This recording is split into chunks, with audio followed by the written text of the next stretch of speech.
Rich, a good win against Dewsbury at the weekend. How does that roll into this Sunday against Barrow in the Challenge Cup? It gives us some confidence. If I'm being honest, we really wanted a good performance at home for our home crowd and for us as well. I think it's important that we build some home momentum. That said, we're on the road this week to Barrow. It's a fair distance, a fair trek. Something that we've done before. We obviously went to Whitehaven at the start of the year, so we're not afraid of the travel element. I think it'll be a great game. I love the Challenge Cup. I think it's a great competition. We're obviously in the initial early stages, hoping and looking to progress.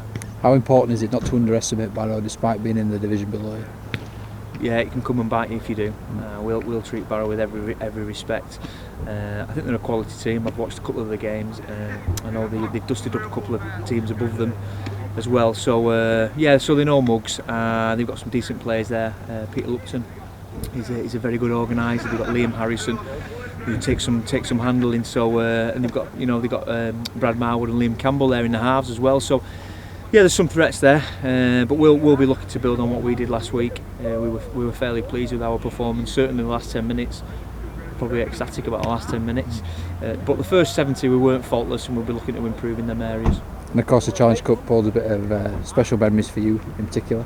Anything you'd like? What's the target this year for the club? What would you like to achieve in this competition? I think realistically, we hope we can improve this week.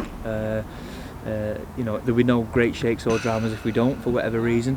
But yeah, to get a nice cup run would be good for the club. It would be good for our confidence. We want to be playing against Super League opposition. They don't come until the next round, so fingers crossed. We could get a reasonable tie in the next round. But let's not get ahead of ourselves. We've got Barrow this week, and it's an important tie for us. And any injury news going into that game? Any changes that you think might be from the Dewsbury squad? With our schedule over Easter, we're going to have to manage the squad really well. So there will be a few changes this week. We obviously can't change our half-backs because we haven't got anyone else in reserve at the minute. So we'll be sticking with our half-backs. There will be some other changes. Keith Holden has not played a competitive match for us yet, so we'll be looking to include Keith hopefully this week. We don't want to make too many changes. We want to keep momentum and keep our combinations. We're a new team. It would be foolish to make changes lock, stock and barrel. And to be fair, we haven't got the numbers to do that anyway. So it will be managed appropriately this week.